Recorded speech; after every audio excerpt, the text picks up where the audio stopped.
بسم اللہ الرحمن الرحیم۔ السلام علیکم۔ Welcome to A S novels in. کیسے ہیں آپ سب؟ امید ہے خیریت سے ہوں گے۔ پیش خدمت ہے ناول آب حیات کی قسط نمبر 24۔ وہ اپنی زندگی کے بہترین سال اور بہترین صلاحیتیں مغرب کو دیتا آیا تھا، اقوام متحدہ کے باقی ادارے اور اب ورلڈ بینک۔ وہ اس ہیڈ کوارٹر میں کل تک ایک خاص سٹیٹس کے ساتھ آتا رہا تھا، اور آج وہ اس سے اس طرح کا برتاؤ کر رہے تھے جیسے وہ ایک بھیکاری تھا، ایک ناکارہ بیکار آدمی جس کے پاس اب ورلڈ بینک کو دینے کے لیے کچھ نہیں تھا۔ انہیں اس کی اتنی ہی دیانتداری، اخلاص اور ضمیر چاہیے تھا جو صرف ان کے ادارے اور تہذیب کی ترقی کے لیے ضروری تھا۔ انسانیت مادہ پرستی کے اس جنگل کے سامنے کچھ بھی نہیں تھی جسے مغرب ترقی کہتا تھا، اور اسی ترقی کے حصول کی خواہش میں وہ بھی ساری عمر سرگرداں رہا تھا۔ بعض لمحے انسانوں کی زندگی میں تبدیلی کے لمحے ہوتے ہیں، بڑی بڑی تبدیلیوں کے۔ صرف ایک لمحے کی ضرورت ہوتی ہے جو انسان کو بہت ساری زنجیروں سے آزاد کر دیتا ہے۔ 37 سالہ زندگی میں آج دوسری بار سالار کی زندگی میں وہ لمحہ آیا تھا۔ پہلی بار مارگلا کی پہاڑی پر موت کے خوف کی گرفت میں وہ اس طرز زندگی سے تائب ہو گیا تھا جو وہ گزارتا آیا تھا، اور آج دوسری بار وہ امامہ اور اپنے بچوں کی موت کے خوف اور ورلڈ بینک میں اپنے سینئرز کے ہاتھوں ملنے والی حد تک اور تذلیل کے بعد وہ فیصلہ کر بیٹھا تھا جب وہ اب تک کرتے ہوئے جھجکتا اور کتراتا رہا تھا۔ بعض خوف سارے خوف کھا جاتے ہیں۔ سالار سکندر کے ساتھ بھی اس دن یہی ہوا تھا۔ وہاں بیٹھے اس نے اس دن یہ طے کیا تھا، اگلے 10 سال میں ورلڈ بینک سے بڑا ادارہ بنائے گا۔ وہ دنیا کے اس مالیاتی نظام کو الٹ کر رکھ دے گا جس پر مغرب قابض تھا۔ وہ ساری عمر مغربی اداروں میں مغربی تعلیم حاصل کرتا رہا تھا۔ وہ مغرب کا مداح تھا، لیکن وہ مغرب کا مطیع نہیں بن سکتا تھا۔ ذلت بہت کم لوگوں کو مطیع بناتی ہے، تذلیل لوگوں کو منتقم المزاجی سکھاتی ہے، بدلہ لینے پر مجبور کرتی ہے۔ سالار سکندر نے اپنی پروفیشنل زندگی میں پہلی بار ایسی تذلیل چکھی تھی۔ حد تک، ذلت، تذلیل، جتنے بھی لفظ اس احساس کے لیے استعمال ہو سکتے ہیں اس کو محسوس ہوئے تھے۔ مغرب کی مشینری کا ایک بہترین اور کارآمد پرزہ بن کر بھی وہ صرف ایک پرزہ ہی بن سکا تھا جس کی مدت میعاد اور ضرورت ختم ہونے پر اسے ناکارہ سمجھ کر پھینک دیا جاتا۔ وہ ساری عمر یہ سمجھتا رہا تھا وہ اپنی قابلیت، اپنی مہارت، اپنے کام سے جزو لا ینفک بن چکا تھا۔ وہ خود کو اہم نہیں، اہم ترین سمجھتا رہا تھا۔ اس کا یہ یقین خوش فہمی نکلی تھی۔ تم مزید کسی ایشو کے بارے میں بات کرنا چاہتے ہو؟ الیگزینڈر رافیل نے بظاہر بے نیازی جتاتے ہوئے اس سے کہا۔ نہیں، وہ مزید کچھ بھی کہے بغیر اٹھ گیا تھا۔ رافیل بھونچکا رہ گیا تھا۔ وہ اسے اپنے بیوی بچوں کی زندگی کے لیے گر گراتا دیکھنا چاہتا تھا، اپنے پاسپورٹ کو ایشو کرانے کے لیے ورلڈ بینک کی اپروول اور تعاون کی بھیک مانگتے ہوئے، اور پھر آخر کار ان ٹرمز اور کنڈیشنز کو مانتے ہوئے استعفیٰ دینے یا کانگو میں اس پروجیکٹ کو جاری رکھنے کی جس کے لیے وہ کل یہاں بیٹھا تھا۔ لیکن سالار سکندر ان حالات میں بھی اٹھ کر چلا گیا تھا۔ رافیل کو لگا اس کا ذہنی توازن خراب ہو گیا تھا۔ ہیڈ کوارٹرز کی عمارت سے اس طرح نکلتے ہوئے سالار کو خود بھی یہی محسوس ہو رہا تھا جیسے اس کا ذہنی توازن خراب ہو گیا تھا، ورنہ وہ اتنا بے رحم اور بے حس تو نہیں ہو سکتا تھا کہ امامہ اور بچوں کے لیے وہاں کچھ بھی کیے بغیر آ جائے۔ وہ وہاں کمپرومائز کرنے گیا تھا اپنی بیوی اور بچوں کی زندگی بچانے کے لیے، ان کی شرائط ماننے کی نیت سے وہاں گیا تھا، لیکن رافیل کے الفاظ اور رویے نے جیسے سالار سکندر کا ذہن ہی الٹ کر رکھ دیا تھا۔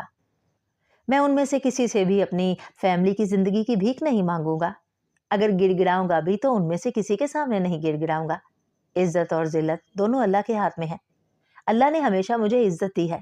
ذلت جب بھی میرا مقدر بنی ہے، میرے فیصلوں، میرے انتخاب سے بنی ہے۔ میں آج بھی اللہ سے ہی عزت مانگوں گا۔ پھر اگر اللہ مجھے عزت نہیں ذلت دے گا تو میں اللہ کی دی ہوئی ذلت بھی قبول کروں گا، لیکن میں دنیا میں کسی اور شخص سے ذلت نہیں لوں گا، نہ جھکوں گا، نہ کمپرومائز کروں گا، کم از کم اب اس سب کے بعد نہیں۔ وہ ریت کا ٹیلا بن کر گیا تھا اور آتش فشاں بن کر باہر آیا تھا۔ یہ وہی لمحہ تھا جب اس نے امامہ اور اپنے بچوں کی زندگیاں بھی داؤ پر لگا دی تھی۔ امامہ، جبریل، عنایہ، یہ نعمتیں مجھے اللہ نے دی ہیں، کسی انسان سے تو کبھی بھی نہیں ملی، تو پھر میں انسانوں سے ان کے لیے بھیک کیوں مانگوں؟ وہ ضدی تھا، لیکن اس نے زندگی میں سوچا کبھی بھی نہیں تھا کہ ایک وقت ایسا آئے گا جب وہ اپنے بچوں کی زندگیوں کو اپنی ضد کے سامنے قربان کرنے پر تیار ہو جائے گا۔ سالار سکندر کو پھانسنے کے لیے جو پھندا تیار کیا گیا تھا وہ اس سے بچ کر نکل گیا تھا، اور جن لوگوں نے وہ پھندا تیار کیا تھا انہیں اندازہ نہیں تھا بساط کس طرح پلٹنے والی تھی۔ وہ اس کو مات دینا چاہتے تھے، وہ انہیں شاہ مات دینا چاہتا تھا، اور اللہ بے شک بہترین تدبیر کرنے والا ہے۔ وہ دن ورلڈ بینک کے لیے بہت بڑی خوشخبری لے کر آیا تھا۔ پیٹر سباکا کوما کی حالت میں مر گیا تھا۔ سالار سکندر نے وہ خبر بینک سے واپس ہوٹل آ کر ٹی وی پر سنی تھی۔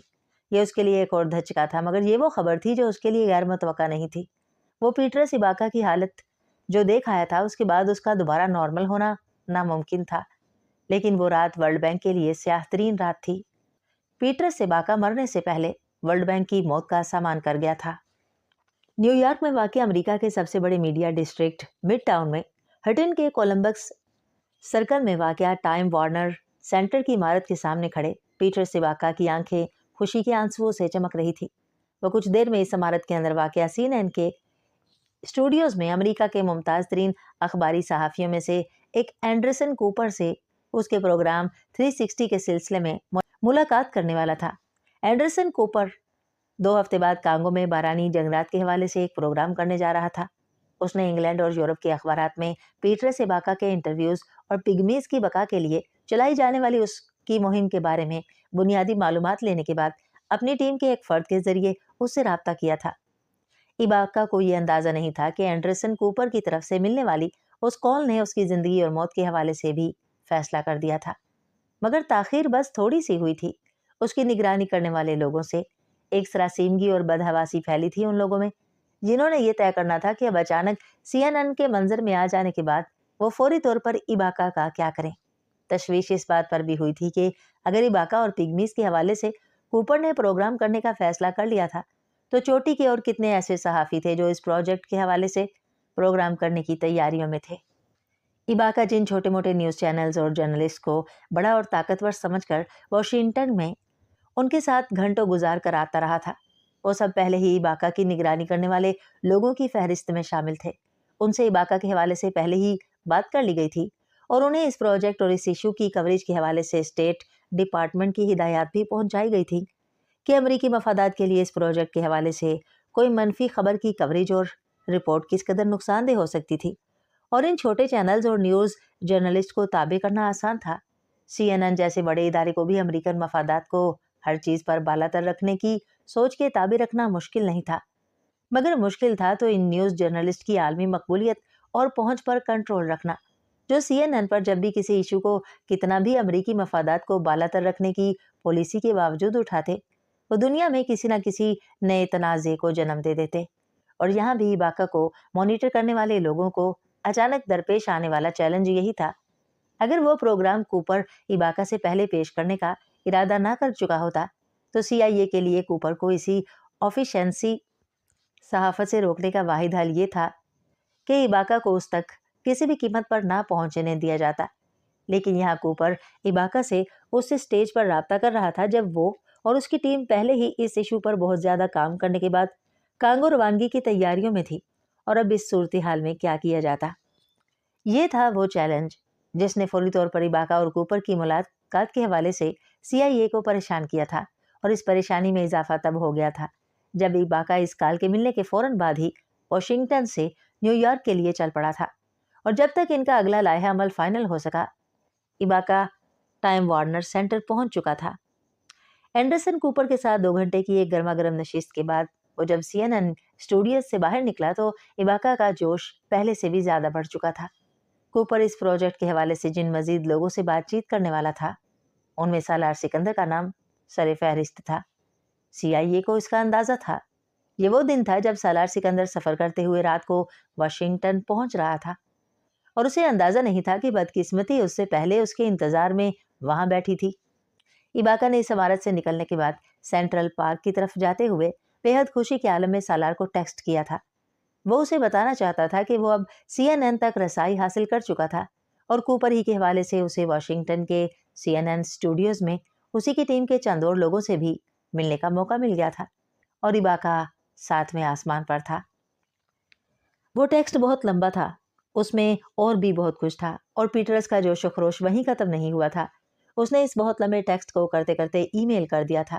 سالار سکندر اس وقت اپنی فلائٹ پر تھا اور کچھ گھنٹوں کے بعد وہ جب واشنگٹن اترا تھا تب تک اس کے رابطوں کے تمام ذرائع زیر نگرانی آ چکے تھے۔ پیٹر سباکا کی وہ آخری ای میل سالار سکندر کو اس کی موت کے بعد ملی تھی، لیکن ان لوگوں کو سالار سکندر کے جہاز اترنے سے بھی کئی گھنٹے پہلے مل گئی تھی جو پیٹر سباکا کی زندگی اور موت کے حوالے سے فیصلہ کر رہے تھے۔ بعض اوقات کسی شخص کی زندگی کسی دوسرے کی موت بن جاتی ہے اور کسی دوسرے کی موت کسی اور کی زندگی۔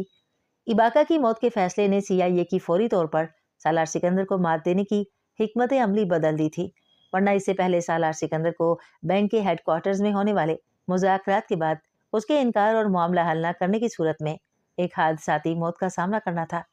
اینڈرسن کوپر سے ایباکا کی ہونے والی اچانک ملاقات نے CIA کو یکدم پسپا کر دیا تھا۔ وہ ایباکا اور سالار دونوں کو اکٹھا نہیں مار سکتے تھے، شاید مارنے کا سوچ ہی لیتے اگر اتفاقی طور پر وہ دونوں ایک ہی وقت میں امریکہ موجود نہ ہوتے، اور وہ بھی 2 قریبی شہروں میں۔ وہ ایسا کوئی رسک نہیں لے سکتے تھے کہ کسی تفتیش شروع ہونے کی صورت میں ایباکا اور سالار کی طبعی اموات کے درمیان کوئی اور قدرتی تعلق نکال لیا جاتا۔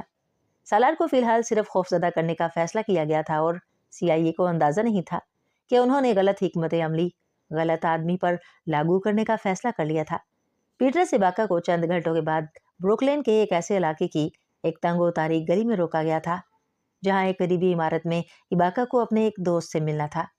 CIA کا خیال تھا ایباکا ان کے لیے حلوہ تھا جسے وہ بہت آرام سے پکڑ کر لے آتے۔ ایسا نہیں ہوا تھا۔ ایباکا ان 2 افراد سے بڑی بے جگری سے لڑا تھا جنہوں نے اچانک اس کے قریب اپنی گاڑی روک کر اسے ریوالور دکھاتے ہوئے اندر بٹھانے کی کوشش کی تھی۔ اس نے ساری زندگی امریکہ کی مہذب دنیا میں مہذب طور طریقوں کے ساتھ گزاری تھی، لیکن جنگل اور جنگلی زندگی اس کی سرشت اور جبلت میں تھی۔ اپنا دفاع کرنا اسے آتا تھا۔ وہ ان تربیت یافتہ گماشتوں کے قابو میں نہیں آیا تھا۔ پستہ کامت ہونے کے باوجود وہ سخت جان اور مضبوط تھا۔ وہ پٹتا اور پیٹتا رہا تھا۔ لڑتے لڑتے ریوالور ایباکا کے ہاتھ میں آ گیا تھا اور ایک بار ریوالور ہاتھ میں آنے پر اس نے آؤ دیکھا نہ تاؤ ان دونوں افراد پر گولیاں چلا دی تھی۔ گولی ایک کو لگی تھی لیکن دوسرا خود پر ہونے والے فائر سے بہت پہلے اپنا ریوالور نکال کر ایباکا پر 2 فائر کر چکا تھا جو اس کے سینے میں لگے تھے، جس کے بعد دیگرے ہونے والے ان 3 فائرز نے اس سڑک پر چلتے راہگیر کو وہاں سے بھاگنے پر مجبور کر دیا تھا، اور انہی میں سے کسی نے پولیس کو بھی فون کیا تھا، لیکن پولیس کے آنے سے پہلے ہی وہ دونوں ایجنٹ شدید زخمی حالت میں تڑپتے ایباکا کو گاڑی میں ڈال کر فرار ہو گئے تھے۔ ایباکا کی وہ حالت اس دن CIA کے لیے دوسرا جھٹکا تھی۔ انہیں ایباکا صحیح سلامت کچھ گھنٹوں کے لیے چاہیے تھا تاکہ اس کے ذریعے ان تمام چیزوں کو بھی نابود کر سکتے جو ایباکا کی موت کی صورت میں کسی اور کے ہاتھ لگ جانے کی صورت میں ان کے لیے کوئی اور پیٹرس ایباکا کھڑا کر دیتا۔ CIA کے لیے فی الحال سب سے بڑا چیلنج یہ تھا کہ وہ ایباکا کے دستخط کیسے حاصل کرتے جن کی انہیں فوری ضرورت تھی تاکہ وہ اس کے وہ لاکرز کھلوا سکتے جہاں اس کی اصل دستاویزات تھیں۔ ان کی حکمت عملی یہ تھی کہ وہ ان اصلی دستاویزات کو حاصل کرنے کے بعد ایباکا کو ختم کر دیتے، مگر سب کچھ اس کے الٹ ہوا تھا۔ پلان A اور پلان B ناکام ہو چکا تھا۔ اب CIA کو پلان C سے کام لینا تھا، لیکن انہیں یہ اندازہ نہیں تھا کہ ایباکا کے پاس ایک پلان D تھا جس کا انہیں کبھی نہیں پتہ چل سکا۔ وہ کانگو میں اپنی ایک گرل فرینڈ کے پاس ایک وصیت چھوڑ کر آیا تھا۔ سالار جس دن واشنگٹن کے لیے روانہ ہوا تھا اس کے اگلے دن امامہ کی گائنوکولوجسٹ نے اسے فون کیا تھا۔ امامہ کے معائنے کی تاریخ 3 دن بعد کی تھی۔ اس کے امریکن ڈاکٹر نے اسے اسی دن ایمرجنسی میں آنے کے لیے کہا کیونکہ اسے کسی میڈیکل کیمپ میں شرکت کے لیے اگلے 1 ہفتے کے لیے گھانا میں رہنا تھا۔ اس کی سیکرٹری نے امامہ سے کہا تھا کہ وہ اپنی تمام اپوائنٹمنٹس ری شیڈول کر رہی ہے اور اس نے امامہ کو آج کے دن کا کہا تھا۔ امامہ نے کسی غور و خوض کے بغیر جانے کی حامی بھر لی تھی۔ وہ اسے ایک معمول کی بات سمجھ رہی تھی اور اس میں اس کا کوئی قصور نہیں تھا۔ اگر سالار سکندر CIA کے ہاتھوں بے بس ہو رہا تھا تو امامہ تو کوئی شے ہی نہیں تھی۔ وہ ہمیشہ کی طرح جبریل اور عنایہ کے ساتھ ہیڈی کو بھی ہسپتال لے کر گئی تھی۔ وہ کنشاسا کے بہترین ہسپتالوں میں سے ایک تھا کیونکہ وہاں پر زیادہ تر غیر ملکی ملٹی نیشنل کمپنیز اور سفارتکاروں کا علاج ہوتا تھا۔ سالار اس وقت اپنی فلائٹ پر تھا اور امامہ کا خیال تھا وہ جب تک واشنگٹن پہنچتا وہ اس سے بہت پہلے واپس گھر آ جاتی، لیکن وہ گھر واپس نہیں آ سکی تھی۔ اس کی ڈاکٹر نے اس کا الٹرا ساؤنڈ کرنے کے بعد کچھ تشویش کے عالم میں اس سے کہا تھا کہ اسے بچے کی حرکت ایب نارمل محسوس ہو رہی ہے۔ اس نے اسے بتایا تھا کہ اسے کچھ اور ٹیسٹ کروانے ہوں گے اور ساتھ اسے کچھ انجیکشن بھی لینا ہوں گے۔ ڈاکٹر نے اسے فوری طور پر ہاسپٹل میں کچھ گھنٹوں کے لیے یہ کہہ کر ایڈمٹ کیا تھا کہ انہیں اس کو زیر نگرانی رکھنا تھا۔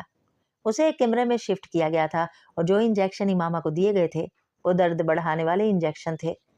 امامہ کو گھر سے غائب اور سالار اور اپنی کسی اور فیملی ممبر سے رابطہ منقطع کرنے کے لیے CIA کے پاس اس سے بہترین حل نہیں تھا کہ اس کے بچے کی قبل از وقت پیدائش عمل میں لائی جائے۔ امامہ انجیکشن لگوانے سے پہلے ہاسپٹل کے کمرے میں ہی ہیڈی، جبریل اور عنایہ کو لے آئی تھی۔